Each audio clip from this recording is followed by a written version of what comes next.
Boomers' homes, millennials' nightmare. All right, so talk about an article originally written by Melissa Dittmann Tracey for Realtor.com. So she talks about the significant issues within the housing market, especially the difference between the generations. So when it comes to taking care of the homes and what they expect from ownership or when it transfers to a new owner. So the article will focus on how millennials are worried about getting homes from baby boomers that are too old and not updated, and how this situation could make homes less affordable and actually available. So for more detailed analysis and to understand the full scope of the issue, I would suggest you visit Realtor.com. But in the article, according to the recent findings, millennials, while they're expressing concern over the potential of inheriting homes that require significant updates and repairs, basically raising the fear about the impact on the housing affordability. So a study conducted by Morning Consultant and Leaf Home, which is a prominent home improvement firm, reveals that younger individuals looking to move up in the housing market are anxious about baby boomers not refurbishing their homes. So this so-called reluctance by boomers could lead to the next generation facing substantial renovation and repair costs, supposedly. But the research indicates that a significant portion of baby boomers, about 68%, have resided in their homes for over 3 decades, which over 30 years, without undertaking significant renovations or updating appliances, and they have yet to intend to start now. This is not all situations, right? But this situation does pose a daunting prospect for, say, the millennials who might inherit or buy these homes which have remained unchanged for years. So millennials are already stretched thin, financially due to the soaring home prices, mortgage rate, added burden of costly renovations, could definitely be overwhelming, inflation, all of that stuff. So the CEO of Leaf Homes, John Bostic, he points out that the housing market is experiencing a generational clash. So boomers are approaching the challenges of aging in place, whereas millennials are unexpectedly encountering homes that demand extensive updates. Like I said, this isn't all of it, but this is some of it. So basically the looming issue of aging and neglected housing stock could soon strain the home improvement sector and put financial pressure on millennials like they don't already have enough, but potentially affecting the overall housing market. So additionally, there was a study by Redfin, and it highlighted the disparity in homeownership between the empty nesters and the millennials with families. So it shows that boomers own a larger share of spacious homes, which totally makes sense, even though the millennial families, who make up a significant portion of the market for the 3 or 4 bedroom or larger rentals, they need more space, right? So some millennials are choosing to wait for larger homes to become available, with a portion feeling that boomers are occupying their homes for too long. I guess like wanting to kick them out of the nest. Thereby they're going to restrict the housing availability for younger families. But let me give you a side note here. Don't miss out on these key insights that can guide you through the housing market. So subscribe to our channel if you'd like, if you want some more information, and your support not only helps us reach more prospective clients, but also enables us to continue providing valuable advice to you and helping you navigate your home buying or selling journey. So join our community today and take the first steps toward making informed decisions in the real estate world. Okay, let's get back to the information here. So experts have been raising alarms about the aging American housing stock and its potential impacts on the housing market, which basically faces, a historic inventory shortage, right? So the median age of owner-occupied homes is 40 years, right? So I said before, plus 30, so median is 40. It's a considerable number built before 1980. So as these homes age, they require maintenance and upgrades to remain habitable, right? So it's not just like visually, but obviously you have to have them habitable. So this growing backlog of older untenanted homes is becoming a significant concern for the housing market. So could be a potential crisis ahead. Don't want to scare anyone though. This, along with the rising home prices and the unaffordability for home buyers, it creates a housing shortage. So let's talk about the cost of renting versus owning a home, right? Okay, so according to conventional financial wisdom, owning a home is the more cost-effective or cost-efficient than renting one, but is it still the case right now with the high home prices across the United States? So there's a website I reference, which is gobankingrates.com, and it analyzes the average price of renting versus owning a home in a number of all states, actually, plus the District of Columbia, DC. but I'm going to talk about a few of them here. So according to the recent study, renting a home is cheaper than buying in most of the states. So, however, this only considers the monthly cost, and it doesn't take into account that equity is being built in homeownership, right? That can provide in the long run. So, although owning a home may be more financially advantageous in the long term, in the short term, it's often less expensive to rent in many places across the United States. All right. So, actually, here in Michigan, where I am located, Keller Williams Lakeside, the average home value in all of Michigan is approximately $242,000. Average monthly rent would be about $1,478, almost $1,500. The average monthly mortgage would be about $1,500. So the cheaper option is renting. Let's look at California. The average home value close to $800,000. The average monthly rent close to $3,000. So the average monthly mortgage close to $5,000. Cheaper option there, renting. Let's talk about Colorado. The average home value is approximately $600,000.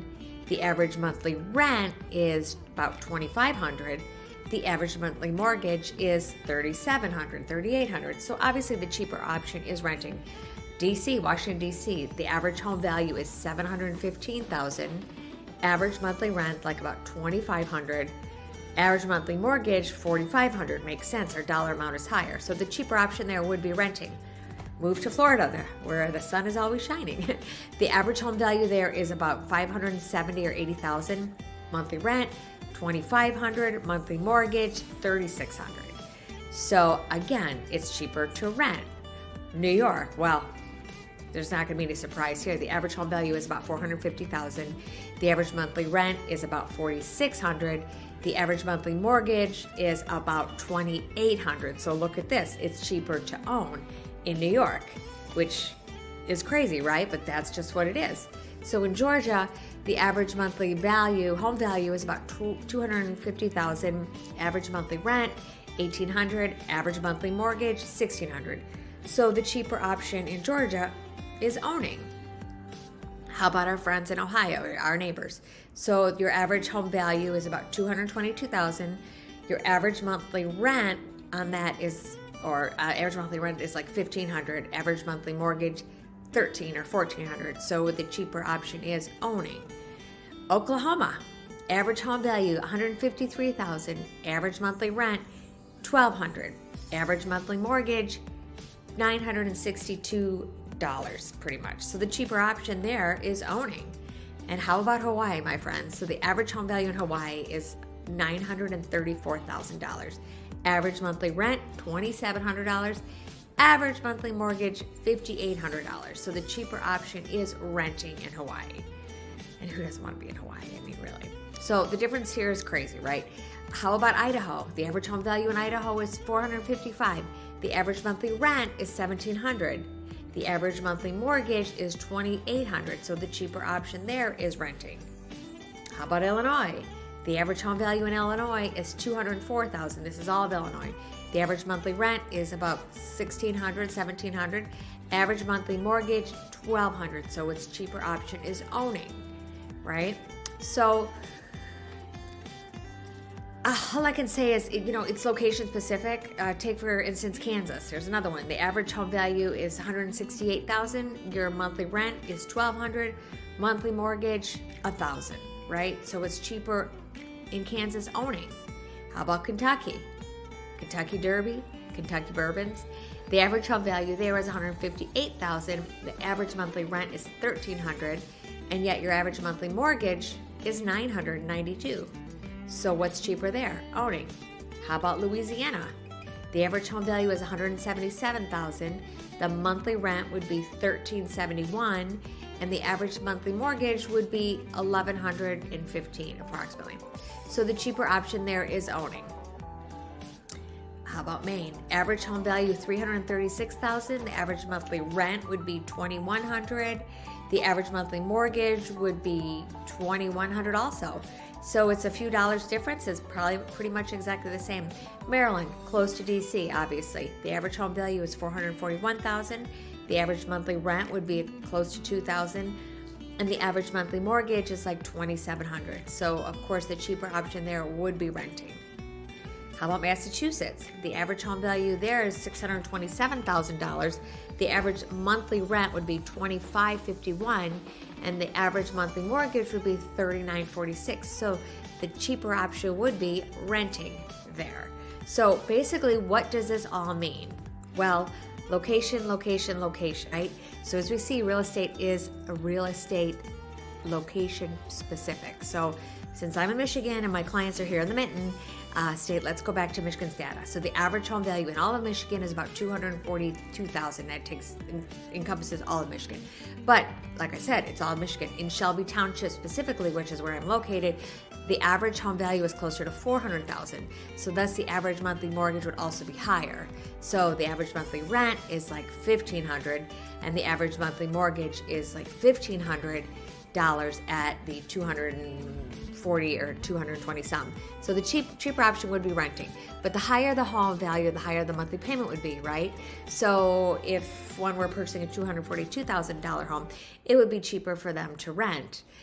But not even 3 years ago, in 2021, buying actually was cheaper than renting. So that's why with people who purchased back in 21 and 20, you can't compare that to buying real estate now. So the entire market was completely different than in 2021. We were in a pandemic, right? So we have yet to have 20% equity growth in 1 year like we did then. Things are so different. So look at how unaffordable it is to own.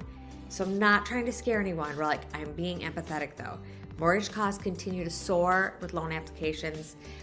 The Mortgage Bankers Association in the fourth quarter of last year gave the median monthly payment of $2,200. It's up 9% or $143 more per month from a year ago. So it's more expensive to own right now than last year. In contrast, rents are starting to go down. So Q4's monthly median rent was $1,978 or $1,978, down 1.6%, and a 29% drop from a year earlier. So what am I saying? It costs a lot of money to close on a home right now. So the down payment plus the closing costs. So what do? Do you wait and hold? Do you wait to hold on and buy until the home prices go down? So I'm still determining if and when that'll happen. So unfortunately, some people are going to be forced out of the market. They would purchase if they could qualify for a loan. So still, maybe they want the mobility. And what I mean by that is to have much lower costs than equity, right? The expensive equity, which means if you own a home right now, expensive equity means you're paying property taxes. Those are probably gone up. Homeowners insurance has gone up. They've all skyrocketed because expenses change with the value of your house, right? Whether by choice or necessity. So sadly, the Urban Institute has estimated that between 2020 and 2040, the number of renters will increase 2 times as fast as the number of homeowners. So to me, this is just so sad. If you desire the American dream or the so-called American dream of owning a home, then I want you to own a home in the right way. But you don't want to be pushed into it, right? You don't want to have to make that jump and not have all your ducks in order. But the last paragraph of the Forbes article, which asks the question, should people buy or rent in today's inflationary period or this market of 2024, rests mainly on what you can afford. So affordability is important, but obviously it's only some of it. You have to be able to afford the home. And of course, you have to be aware of the interest rate and additional funds needed for taxes, homeowners insurance, utilities, commuting costs, and repairs. Plus, how long do you plan to live there? If you plan on living there for a few months or maybe just a few years, you may want the flexibility that renting provides. So additionally, here are 4 things that you need to consider in making the affordability decision on where to live and rent be purchased. So location, the actual monthly payment, the price, I know, which has a lot to do with the payment. Some of us are still waiting to see if housing prices will go down. But the most important thing when it comes to affordability is your ability to elevate yourself or to improve your spending habits so you save more money. So if you're renting, you want to be able to save more money to build up your credit and like have the patience. And of course, you know, you want to know your local housing market as you're saving and planning your next move. Doesn't make sense, but noteworthy also is that currently like a third, 33.4% of gross income is going to pay a mortgage.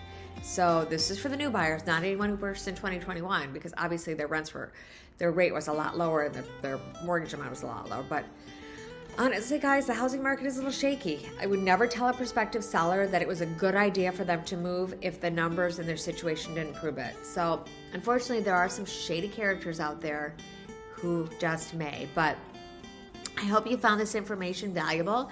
And if you found value in this and you like the video and you'd like to subscribe to be notified for future videos, please click the subscribe and notify buttons below. And I wish you luck in your home purchase or your rental choices. And as always, feel free to reach out to me with any further questions. Thank you, and thank you for watching. Bye now.